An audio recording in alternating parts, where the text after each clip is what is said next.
U.S. Navy history arriving. Well, welcome back to the U.S. Navy History Podcast. I am Dale, and I am joined by the Christoph. Hey, XO. It's the me. Hey, Captain. Good to see you. So, we are going to be diving a little bit deeper into the Revolution, into the specific campaigns. We're going to start out with Boston. And then with Boston, there's a couple of naval battles that we'll talk about. So, are you ready to get underway? Yeah, I believe so. I'm very looking forward to this. Alrighty. So, just to remind everybody about what happened at the very beginning, because Boston is the very beginning. So, the Townshend Acts was passed by the British Parliament in 1767. You remember what this act did?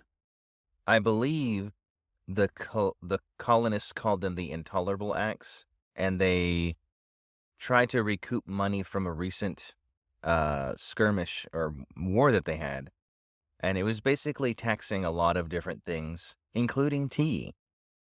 Right, and paper, glass, paint, pretty much anything that's being imported. So the Sons of Liberty and other patriot organizations responded with different protests. They organized boycotts of the goods that were subject to the duty, and they actually harassed and threatened customs personnel who took the money. And a lot of these guys were, either corrupt or related to provisional leaders anyway. I heard that the biggest thing was there was huge not privateering, what is the word? Smuggling activity done by Americans. Like they did everything they could to get around the royal official avenues of importing stuff so they could avoid taxes generally. But when these acts came into effect, especially the Stamp Act, it's like they were required to get a specific stamp to unload their cargo, and it really put a dent in their smuggling. And this may be hearsay, but from what I understand, that is what really drove them crazy. It's like, hey, your legal acts are interfering with my illegal smuggling. Well, not only that, but, they're being taxed and they don't have a say in the matter, but yet they're citizens. Supposedly. Not for long. Right. Anyway, a guy named Francis Bernard, he was the governor of the province of Massachusetts Bay. He requested military forces to protect these customs personnel guys. In October of 1768, British troops arrived in Boston and occupied it.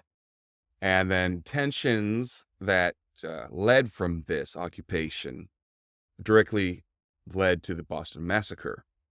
Do you know what date that happened? I do not know the date of the Boston Massacre. I know it was wintertime, if I recall. March 5th, 1770. Technically, I'm still right. I think March 21st is, no, April. Hold on. Well, yeah, still winter. Okay. March. This occupation also led to the Boston Tea Party. What's the date on that? I believe it's 1773. Right. What was the month and day? I just You mumbled. did you not? I want to say it was summertime. You said it incorrectly. Oh, December Can you 16th. December 16th. I was going off the old Roman calendar, I'm sorry. Ah, Oh, yeah, you got to use a new Roman calendar. the Julian, yeah, or Gregorian. I gotcha. Okay, I'm on board now. So, response to the Tea Party and the other protests, Parliament enacted the Intolerable Acts to punish the colonies. With the Massachusetts Government Act of 1774, this effectively abolished the provincial government of Massachusetts. A guy named General Thomas Gage, who was the commander-in-chief of the British troops in North America, was appointed governor of Massachusetts and was instructed by King George and his government to enforce royal authority in the colony. Now, there was resistance, and this made the new appointed royal officials in Massachusetts either quit their jobs or to go to ground in Boston. Gage, he had about 4,000 men in Boston, but that's about where his influence stopped because they couldn't control the countryside. Now, at this time, I know Boston was kind of under the. Let me see if I can ask this question properly. So Boston seemed to be the focal point of a lot of these acts and the resistance and all of that. But these intolerable acts that were passed by the Parliament, did they affect the Massachusetts colony only, or was it all the colonies? Everybody. Oh man, if I was Georgian, I would be so upset. You know what I mean? They It's like were. the people in Boston do this, and now we have to deal with that. So Thomas Gage, being the royal governor now that the provincial governor has been eliminated, or that position has been eliminated, did we have similar things happen in other colonies, or is it because Boston was such a hotbed that they did it in Massachusetts specifically? It was done in Massachusetts specifically, Boston specifically, Okay. because they were, quote unquote, the troublesome colony. Mm, So, yeah, some things never change, am I right? yes, punish everybody, but a little bit more punishment to these guys. I getcha. So, September 1st, 1774 rolls around, and the British remove gunpowder and other military supplies in a raid on the powder magazine near Boston. This scared the heck out of the countryside. And in response to that, thousands of Americans sprang into action because rumors were already abounding that war was about to happen. Now, this did prove to be a false alarm and became known as the powder alarm. And it caused everybody to proceed more carefully in the next days that followed. But this was essentially a dress rehearsal for, 7 months later. Hmm. Now, in response to this, at least partially in response to this powder alarm, the colonists did carry off military supplies from several forts in New England and gave them to the local militias. So they're like, you take powder and weapons and stores? We take powder, weapons, and stores. Right. So on the night of April 18th, 1775, General Gage sends 700 men to take the munitions stored by the colonial militia at Concord. Several raiders, including Paul Revere, alerted the countryside. And then when British troops entered Lexington the morning of April 19th, they found 77 militiamen or Minutemen or formed up in the village common area. Shots were exchanged and 8 Minutemen were killed. So, of course, they are outnumbered, well more than the 3-to-1 that the British needed. Hmm. So the militia, they dispersed, and the British marched on to Concord. At Concord, the troops looked for the military supplies, and found relatively little because the colonists had gotten advanced warning and they had hidden the supplies. But during this search, there was a confrontation at the North Bridge, and a small company of British troops fired on a much larger column of militia. Sure. And they returned fire, and they routed the British troops. They hightailed it to the village center and rejoined the other 700 guys they had there. Now, the British had two nicknames. I'm sure you know one of them. Ooh, the Redcoats. Do you know the other one? Hold on. The, I bet it was a rap name, like a street name. So I'm guessing, oh, T-Gage and the Wigs. Oh, so close. Uh-huh. Lobsterbacks. Nice. That's good. So when the Lobsterbacks began their return march to Boston, several thousand militiamen had gathered along the road. And so a running fight starts because now there's thousands versus 700. Oh, boy. And they suffered heavy casualties before being able to get back to Charlestown. So with the Battle of Lexington and Concord, they were the, quote, shot heard around the world. The war has begun. They did it, guys. Yes! I think it's easy to say now that it's been settled and we've, advanced our infrastructure and everything, and our currency isn't as tumultuous as the early dollar, but I'm very excited. And that we're all friends now? Yeah. We can go to England and say hello. And we don't get shot at for doing it. Right. So that's going to bring us to the Siege of Boston. So after the failed Concord expedition, the thousands of militiamen that had converged on Boston stayed there. So over the next few days, more arrived from the area, including from New Hampshire, Connecticut, and Rhode Island. And these guys were all under the command of Artemas Ward. They surrounded the city. They blocked its land approaches and put the city under siege. The British, they fortified the high points of the city while, they were being encircled.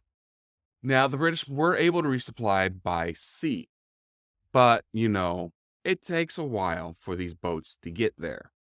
Yeah. So the supplies were still, short on hand. So troops are sent out to some of the islands in the Boston Harbor to raid farmers for supplies. Man, that stinks. Yeah. So in response to this, the colonists began clearing those islands of supplies that were, useful to the British. Right. That's good. So one of these was the Battle of Chelsea Creek, which we will be getting into a little bit later. And it resulted in the loss of 2 British soldiers and a boat. Now, the need for building materials and other supplies, that led a guy named Admiral Samuel Graves to authorize a loyalist merchant to send his ships from Boston to Maquis in the District of Maine, which was accompanied by a Royal Navy schooner. The Maquis townspeople, they were like, no. They seized the merchant vessels and the schooner after a short battle. And we will be talking about that one as well, because it's Navy. Right. It's something that's a battle I'd never heard of, and I'm excited to learn more about it. Yeah. So because of that resistance from the Maquis citizens and also of other coastal communities, this made Graves authorize a expedition of reprisal in October, and the only significant act was when they burned Falmouth. Hmm. Now, this, of course, sparked outrage, and this contributed to the passing of legislation by the Second Continental Congress, and it officially established the Continental Navy. Now, the British weren't the only one with supply issues. The colonial army also had issues with supplies and actually its command structure, because all these militias needed to be organized, fed, clothed, and armed. And the command structure needed to be coordinated, because at this point in time, each militia leader was responsible to his province's Congress. So that brings us to Bunker Hill. This was late in May, and General Gage received reinforcements, about 2,000 guys, and also 3 generals. Wow. These were Generals William Howe, General John Burgon, and General Henry Clinton. They made a plan to break out of Boston, and it was finalized on June 12th. Reports of these plans made their way to the rebels, and they decided additional defensive steps were necessary. Why wouldn't they think that? Why Yeah, no wouldn't they kidding. decide that? It's like, oh, they're gonna do a massive initiative, and yeah, we should probably respond. We should get ready. Yeah. So on the night of June 16th to 17th in 1775, a detachment of rebels were very stealthy and marched onto the Charleston Peninsula. The British had already abandoned that area in April, and so they fortified Bunker Hill and Breed's Hill. Nice. On June 17th, British forces under General Howe attacked and seized the Charleston Peninsula. This was the Battle of Bunker Hill. Now, this was technically a British victory, but their losses, which was about a third of the attacking force, Whoa. which included a significant amount of the entire British Corps in North America. These losses were so heavy that they just stopped there. They did not follow up on their attack. Makes sense. This also means that the siege was still in place. And this is when General Gage was sent back to England and replaced by General Howe as commander-in-chief. Is this where the expression "don't fire until you see the whites of their eyes" originates from? At least that's what I've heard, Yes, this is where that came from. and I can see why But those losses were so high, just given the technology of the rifles they had. yeah. So the Second Continental Congress had a meeting in Philadelphia. They received reports of the situation in Boston when it began to meet in May. And in response to the confusion over the command structure over there in their camps, and in response to the capture of Fort Ticonderoga on May 10th, they realized they had a need for a unified military organization. I don't know why it took this long, but there you go. So Congress officially adopted the forces outside of Boston as the Continental Army on May 26th and named General George Washington as commander-in-chief. I've heard of that guy. Yeah, Yeah, he's got a university just down the way. That must have been where they picked him up from. maybe. So Washington leaves Philadelphia for Boston on June 21st. But he did not learn of the Bunker Hill battle until he got to New York City. Hmm. Now, following the Battle of Bunker Hill, the siege was effectively a stalemate. Neither side had a dominant position or the will or material to significantly make a dominant position. So when Washington takes command of the army in July, he determined that its size had been reduced from 20,000 to 13,000 men. Hmm. That's significant. Yes. He also established that the battle had severely depleted the army's stock of powder, which you need to shoot their weapons. Oh, yes. But this was solved by powder shipments from Philadelphia. The British were also busy bringing in reinforcements by the time Washington got there. So the British now had more than 10,000 men in the city. Wow. And I guess to help me visualize the whole thing, 10,000 troops is a lot in a city. And in the revolutionary time frame, how big were the biggest American cities? So I'm guessing like Philadelphia, Boston, New York are probably the biggest ones, but what was the population of those cities? Do you have an idea? So in 1775, the largest cities of the American colonies in terms of population were Philadelphia, New York City, Boston, Charleston. Philadelphia was about 43,000. New York was about 25,000. Boston at 16,000. And Charleston at 12,000. So Boston has 16,000 souls living in it, and then all of a sudden, 10,000 troops come in. So that's really significant. They have places, they need places to stay, things to eat, places to poop. I mean, there's a lot going on there. Yeah, they almost doubled the amount of people in that city, That's crazy. in a besieged city. Right. So So yeah, the throughout supplies would be difficult enough to get just for their own populace, and then it's stretched even thinner with this occupying force. That would be really hard as a citizen of Boston. and you know the British aren't sharing their supplies with the civilians. No way. No way.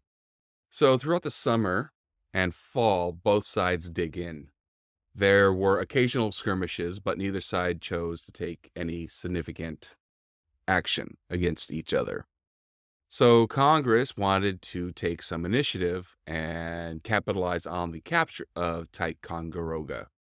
And they said, guess what, guys? We're going to go invade Canada. That's wild. Well, Canada's British. Yes, I agree. But it's also cold.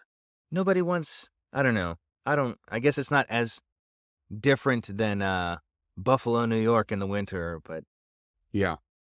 So in September, Benedict Arnold led 1,100 men on a expedition through Maine. And it was drawn from the army assembled outside of Boston. So now Boston has 1,100 less men on that mm, siege line. And Washington also had another crisis at the end of the year because most of the troops in the army had enlistments that were expiring. So, in response to this, he introduced a number of recruitment incentives. And because of this, was able to keep the army large enough to maintain the siege. Although by this time, it is smaller than the forces that are being besieged. so that's interesting, right? Because Boston could easily the British troops there could decide, hey, look how small that force is.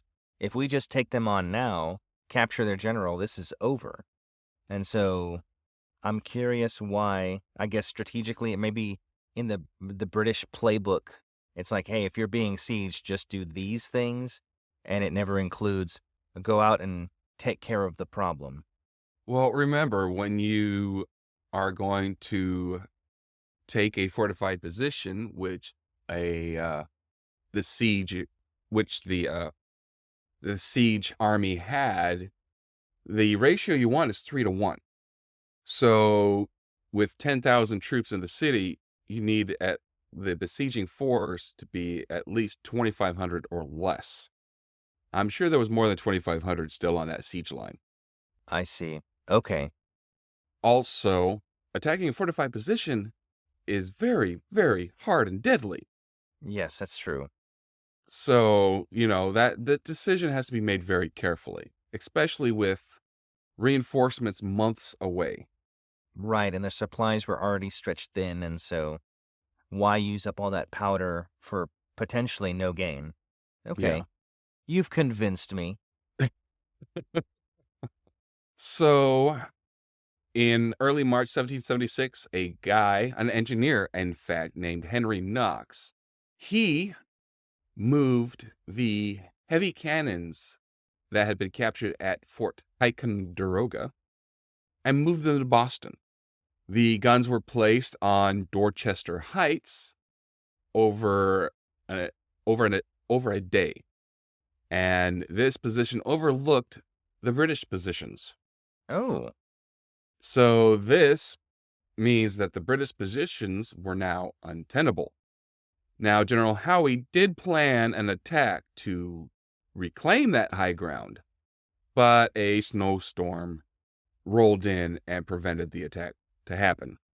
So the British were like, okay, guys, we're going to leave, but if you mess with us, we're going to burn the city.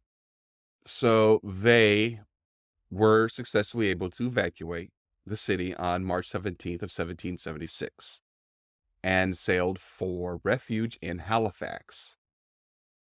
So once the British are gone, the local militias dispersed, and in April, General Washington takes most of the Continental Army to fortify New York City. And this would be the start of the New York and New Jersey campaign. every time you say New York City, I want to shout, New York City! But I don't know if our listeners would get an old Pace Picante Sauce commercial joke. So I'll just let it slide. Some of them will. Okay. New York City! There we go. All right, so let's talk about the Battle of Chelsea Creek. This was the second military engagement of the Boston campaign. It was also known as the Battle of Noodles Island, the Battle of Hog Island, and the Battle of Chelsea Estuary. I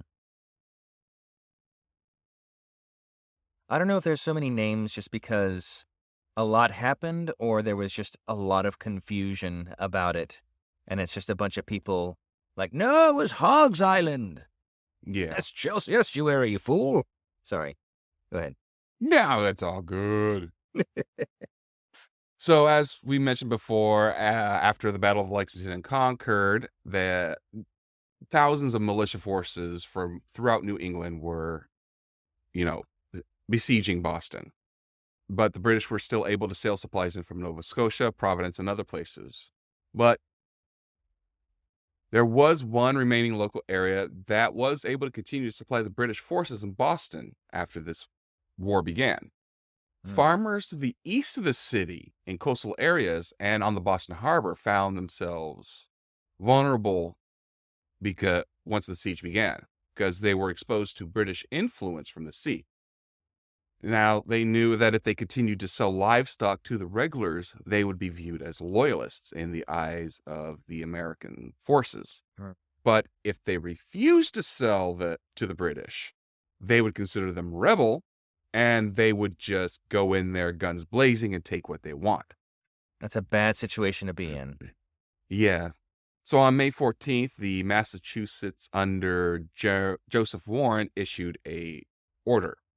Quote, resolved as their opinion that all the livestock be taken from Noodles Island, Hog Island, Snake Island, and from that part of Chelsea near the sea coast, and be driven back, and that the execution of this business be committed to the committees of correspondence and selectmen of the towns of Medford, Malden, Chelsea, and Lynn, and that they be supplied with such a number of men as they shall need from the regiment now at Medford. So this was the order for the evacuation of these islands that we talked about a little while ago. Mm-hmm. Now, was it just the livestock that they're removing from these islands? Yeah. Wild. I bet that's tough. Oh, it was not easy. Not easy today. So a few days before the battle, Warren and General Artemus Ward inspected Noodles Island and Hogs Island, which is northeast of Boston and east of Charleston. And they found, no British troops there, but a ton of livestock. The animals in the other coastal areas had already been moved inland by the people that owned them. Mhm. And on May 21st, the British had sailed troops to Grape Island in the outer harbor near Weymouth to get hay and livestock. But they had been driven off by militia. And then the militia then removed the livestock and burned the hay on the island. So the British Navy that was around Boston was under the command of a guy named Vice Admiral Samuel Graves. And the Royal Marines were commanded by Major John Pitcairn. Now, Graves, in addition to hay and livestock, hired storage on Noodles Island for a lot of different important naval supplies, and he felt that they were important to preserve because of the quote almost impossibility of replacing them at this juncture. You know, they can't wait months before getting that stuff back. No way. Yeah. So Vice Admiral Graves, he received intelligence that the colonials might make attempts on the islands, and so he posted guard boats near Noodles Island. They were pretty much just longboats with Marines stuffed into them. So the regiment now at Medford that the Committee of Safety had put there, the guy's name was Colonel John Stark. He commanded the 1st New Hampshire Regiment, which was about 300 guys, and they were stationed near Winter Hill. And the headquarters was in Medford. So he took his orders from General Ward, and Stark and his regiment crossed the bridge over the Mystic River at about midnight on May 27th. This route took them very far north from Chelsea Creek through Malden and parts of what are now the cities of Everett and Revere. And on their march, they also grabbed, local men to help them. Might as well. I mean, it's midnight, so I'm guessing they're hitting up the pubs or something. I don't know who would be up at that time, but it's perfect. It's like, hey, Maybe banging on the doors, waking them up. that's right. Trying to put myself into the position of a person of that day dealing with those things. As you keep mentioning these things, it's so foreign from just like a day-to-day life here in America, at least for me.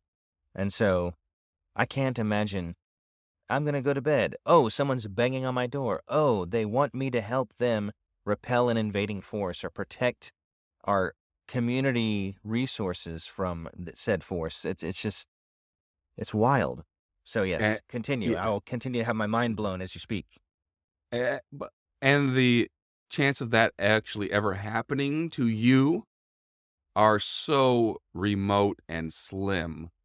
No invading force really has a chance to be able to even reach our shores, much less land. That's true. Well, I guess technically in this circumstance, it wasn't an invading force so much as the forces of the king, the government that presides over your colony. So it is technically your own government that is doing this. It's an already occupied force. Yeah. Yeah. Um. So yes, they're going around. It's midnight. They're picking up people far north. What's Yes. next?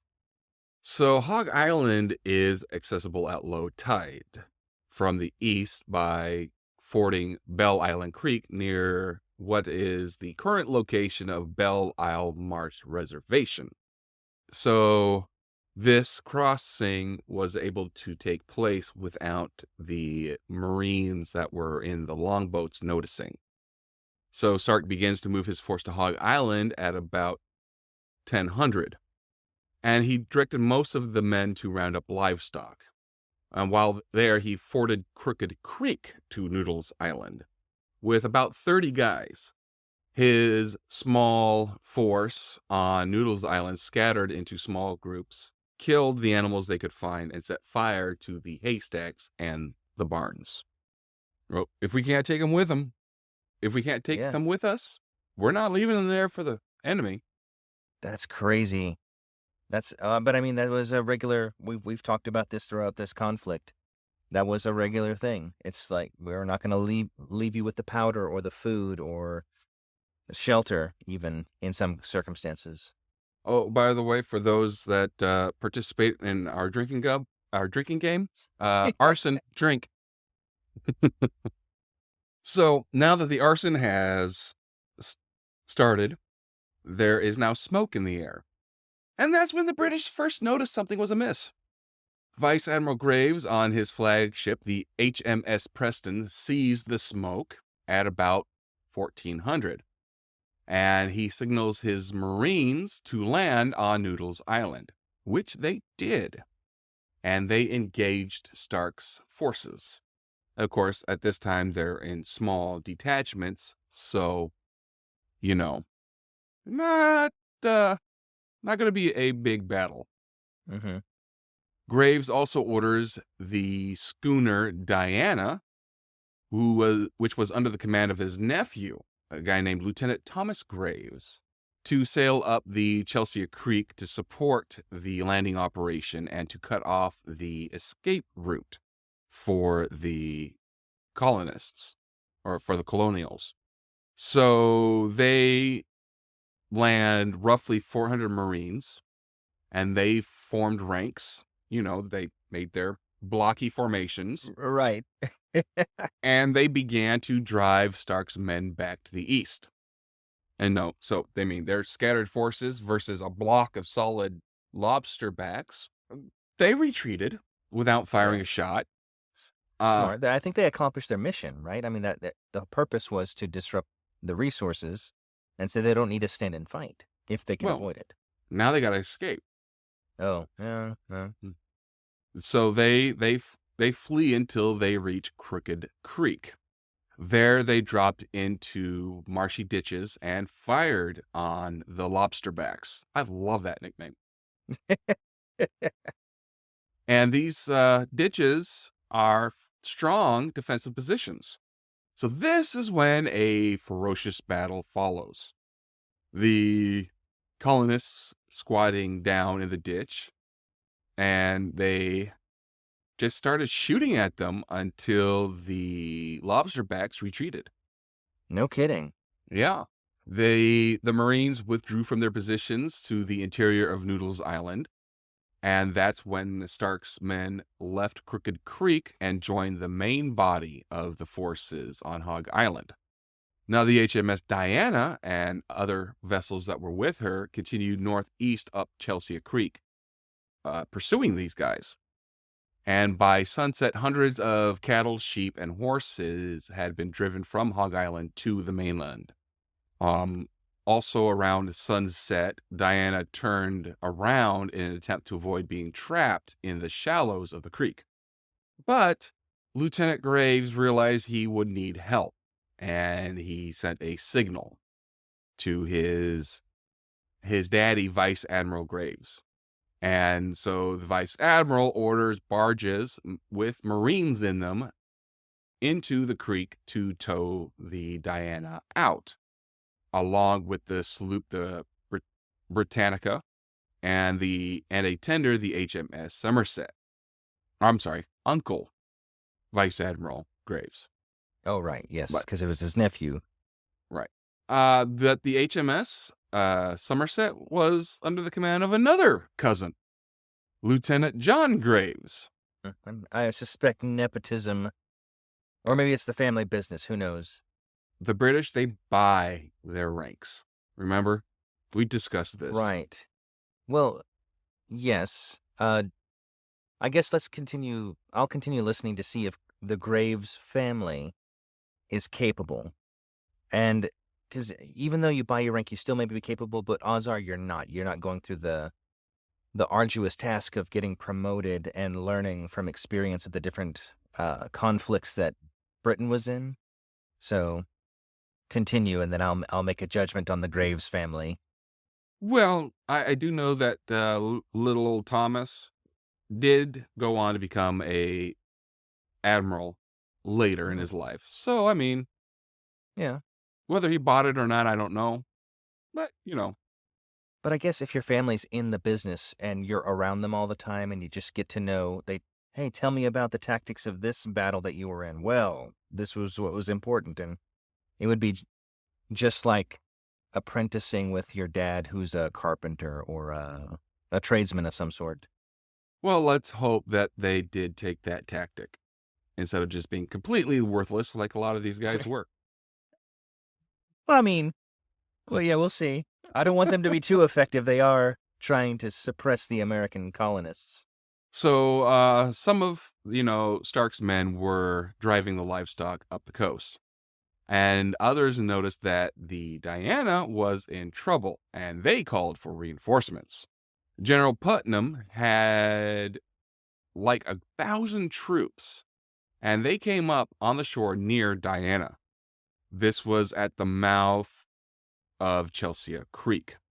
Nice. Putnam waded out into the river up to his waist and offered quarter to the sailors of the Diana if they would surrender. But he received cannon fire in response. As you do. Right. And the boats that were there to try to help tow her back out continued to try to tow her back out. So the colonial forces kept firing onto her. And they actually had 2 field pieces there to fire on her as well. So Britannica and the field pieces the British had landed on Noodles Island were starting to fire on the colonists now. Okay. So at around 2200, the British guys who were trying to tow them out, just by oars, they are now abandoning the attempted towing of the Diana because the gunfire was just way too heavy now. They're in rowboats. Yeah, you don't need to row and avoid gunfire and cannon fire, for Yeah. goodness sake. So the Diana drifted again and ran aground again on the Mystic River side of the Chelsea coast. And she had a pretty good list when she ran aground. Lieutenant Graves then orders them to abandon ship. And he transfers his guys onto the Britannica, which was able to successfully reach deep water. So our American boys, they board Diana and they quickly take everything and anything of value, including the guns, rigging, sails, clothing, and money. Nice. Then they took some hay and they laid it under her stern Uh-oh. and set her on fire. All right. Drink Arson. up. They did this about 0300. They think that the guns that they did recover from her were used on Bunker Hill. That's cool. Yeah.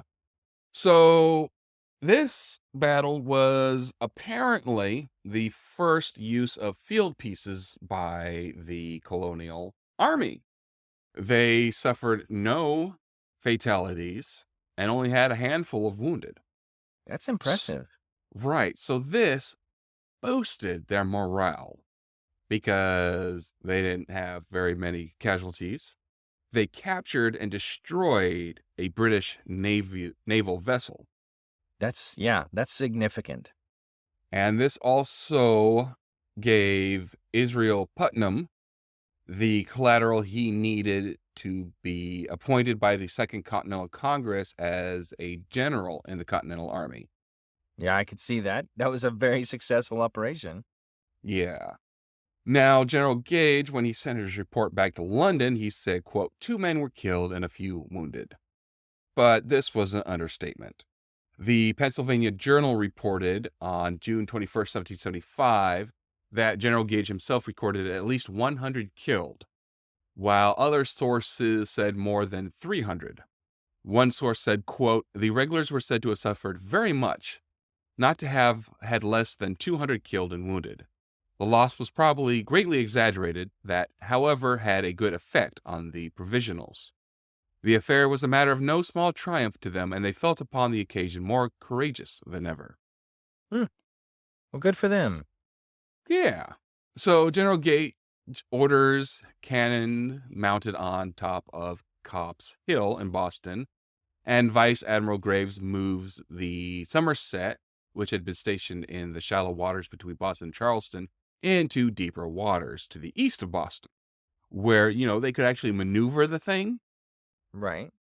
He also sent a detachment of regulars to secure Noodles Island. Fat lot of good that does after the fact. Right. It's like closing Be- the doors of the barn after the horses have left. yeah, the colonists had already removed or destroyed anything of value on the island. Maybe it was just to say that they did it. I don't know, boosting their resume of sorts to back home, back to the British Isles. It's like, yeah, you know what? But we retook the island, and they don't need to include that it was a totally worthless gesture. Yeah. In modern times, there have been several attempts to locate the remains of the Diana in the creek. And they have extensively dredged and industrialized in, the years since. But they have been not able to find anything they could identify as hers. Hmm. But the National Park Service has given funds for a state-led effort to keep looking. So they're still looking. Cool. That's neat. If they find it, I mean, they're still finding all kinds of crazy stuff all around the world. So that's exciting. Yeah, this year with the record drought conditions, rivers have dropped so much. They have been finding old Civil War wrecks. Wow. But that's the Battle of Chelsea Creek. Nice. That's nice to start off our deep dive with such a rout by the Americans. Yeah, that was good for the U.S., not good for the British. Right. So next time we're going to talk about the Battle of Machias. Okay. Also the Battle of Gloucester, the invasion of Quebec, the Battle of Valcour Island, and if we have time after that, we'll dive into the New York and New Jersey campaign and talk about the first submersible used in combat. Are you serious this early? That's crazy. I am serious. That's awesome. I can't wait to hear it. So, at the end of each of our episodes, we like to honor one of our fallen angels. And today, we're going to honor First Lieutenant Michael Joseph Blassie. His hometown was St. Louis, Missouri. He served with the U.S. Air Force. His unit was the 8th Special Operations Squadron, 377th Air Base Wing, 7th Air Force. He received the Silver Star, Distinguished Flying Cross, the Air Medal with 4 oak leaf clusters, and a Purple Heart. His date of sacrifice was May 11th, 1972, killed in action near An Loc, South Vietnam. He was 24 years old. So for a time, he was the Vietnam War era unknown, buried at the Tomb of the Unknown Soldier in Arlington National Cemetery.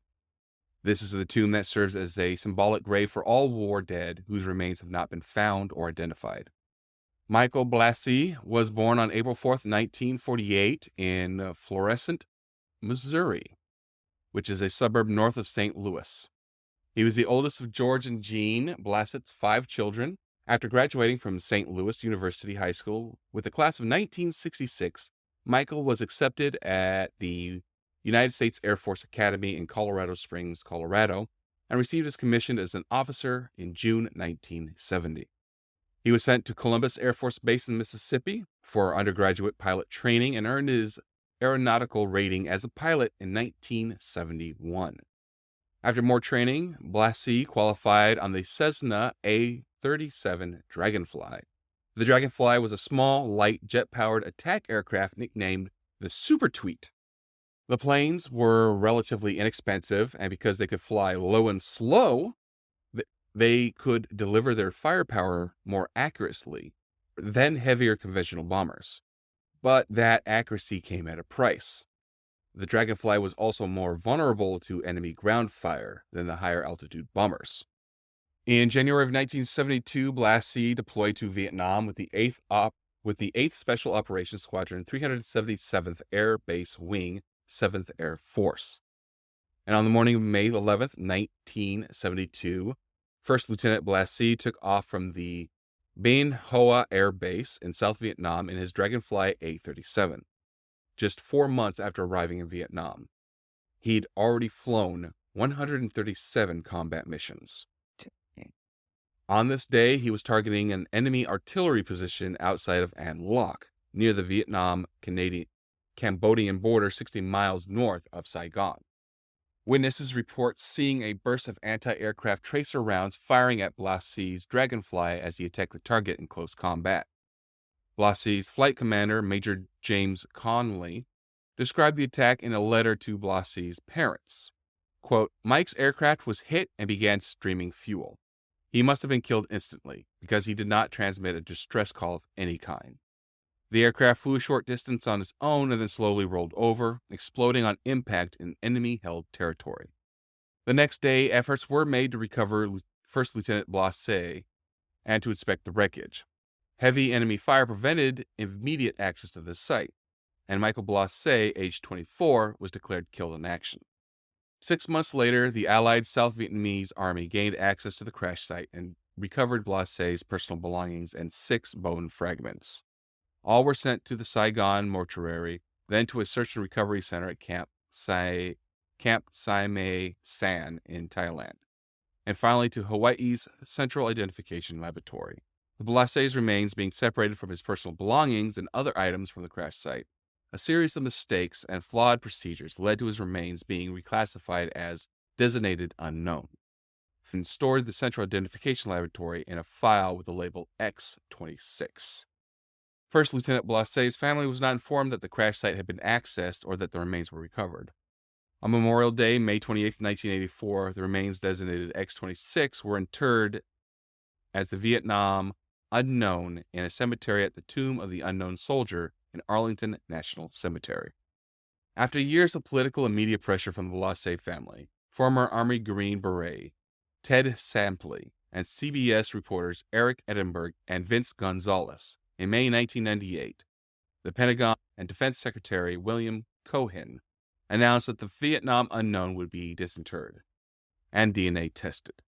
Test results confirmed a perfect match with Michael Blassie's older sister Judy. 26 years after his Dragonfly was shot down, First Lieutenant Michael Joseph Blassie's remains were returned to his family in St. Louis, Missouri, where he was laid to rest at Jefferson Barracks National Cemetery. In Honolulu, Hawaii, First Lieutenant Blassie's name is engraved on the American Battle Monument Commission's Courts of the Missing, along with the others who are missing from the Vietnam War. As is the custom, a rosette had been placed next to his name to indicate that he had been found. Blassie is honored at the Vietnam Veterans Memorial in Washington, D.C. His name is inscribed on panel 01W, line 23. Michael Blassie's younger sister, Patricia, who served as an Air Force colonel and was 13 years old at the time of his death, remembers, quote, "He was strong, he was fearless, and he loved what he was doing. He was the heart, the soul, and the spirit that is America. First Lieutenant Michael Joseph Blassie, we thank you." Thank you. And with that, XO, take us out. Yes, sir. So, like always, thank you so much for listening to us. Every time you hear a story from us, we hope that you're entertained, educated, and, your commute goes a little easier, or whatever monotonous task you have at hand, we're able to help. If you want to get in touch with us, there's a couple different ways to do that. You can email us at usnavyhistorypodcast@gmail.com. Alternatively, you can reach us on Twitter or X with the handle at USNHistoryPod. Still not X-rated. It's not. Yes, we're not yet. We're dabbling. We're in talks. We'll see. I mean, it's the Navy tradition, right? Sailors talking. I don't know. Maybe that's R, PG-13. Anyway, Definitely R. We're on Discord, and you can interact with us there. If you want a link to that server, please look at the show notes and follow it there. Additionally, we're on YouTube. You can hear us on YouTube. And please subscribe wherever you are and leave us a review. And that just let us know you're out there and how we're helping y'all. Thanks, Captain. Back to you. And with that, we're going to wish you guys fair winds and following seas. Bye, guys. See ya.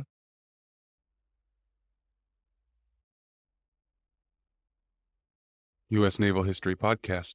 Departing.